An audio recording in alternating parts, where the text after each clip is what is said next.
In today's video, we're going to be continuing with Harley Quinn Season 3, Episode 8. So as we saw last week, Bruce is being held captive by Harley and Ivy, but he isn't breaking, which does make sense considering he is Batman after all. Harley and Ivy then start brainstorming on who they could call to assist when it comes to breaking Bruce's mind, which in turn means reuniting with their old crewmate, Dr. Psycho, who since we last saw him seems to be doing pretty good, starting his own self-help podcast, which I kind of find ironic. But I do have to say, it is great to see his return. I do find it hilarious because even he doesn't want to go into Batman's mind because he knows Bruce's mind is so messed up.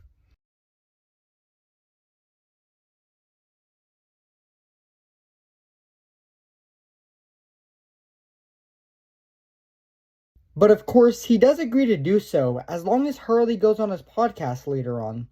That's the general plot of this episode. Everyone's traveling into Bruce's mind except King Shark.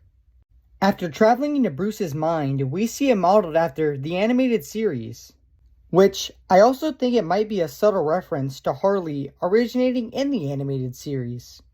When we land inside the mind of Bruce Wayne, we're greeted with the death of his parents on a loop over and over and over again.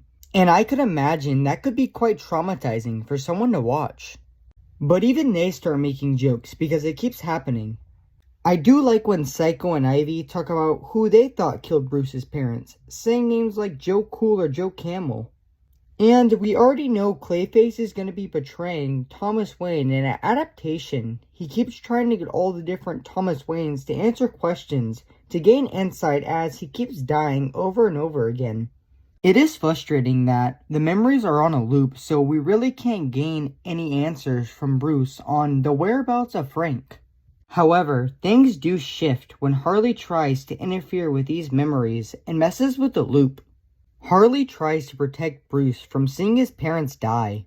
And from there, things start to go wrong. Everyone is kicked out besides Harley, which leaves Harley stuck in there by herself with Kid Bruce as Joe Chill is now focusing on them, trying to chase them down and murder them. And as mentioned before, if you die in someone's mind, you die in real life. Which definitely brings more tension to this episode as Harley and Bruce run from Joe Chill. But it seems no matter where they go, Joe Chill isn't far behind. It is quite fun when we go through all the moments of Batman's past, seeing him train with the League of Assassins. We also get to see Batman Returns, and even 1966 Batman Adam West, with the bomb over his head, trying to get rid of it. Seeing all these memories, though, does lead to Harley realizing that Bruce Wayne is actually Batman. We also get some very brief bonding between Harley and this young Bruce. But as Joe Chill finds them, little Bruce and Harley jump into a memory where Harley takes the place of Robin, and we finally get to see the Joker. However, this Joker seems to resemble Heath Ledger in a classic Harley Quinn with her accent and all. And it does really show Harley's growth here, realizing how dumb she looked when she was all over the Joker. This whole interaction was phenomenal, seeing Batman and Harley Quinn dressed as Robin versus the classic Harley Quinn and the Joker. It was an awesome fight, however short due to Joe Chill shooting Joker in the back of the head. Also, on the outside, Nightwing, Robin, and Barbara Gordon show up to save Bruce Wayne in real life, taking him back to Wayne Manor. We end the episode with Joe Chill catching up to Harley and Kid Bruce. Joe Chill removes his mask, revealing he is Bruce Wayne, and explains everything we pretty much know about Batman, saying that he blamed himself for the murder of his parents, and that's why he has this memory on a loop, to never forget why he's Batman, which is pretty much the usual stuff we know about Batman's character. However, it's the bigger reveal about why Bruce Wayne stole Frank in the first place that really has me excited for the next few episodes of the season.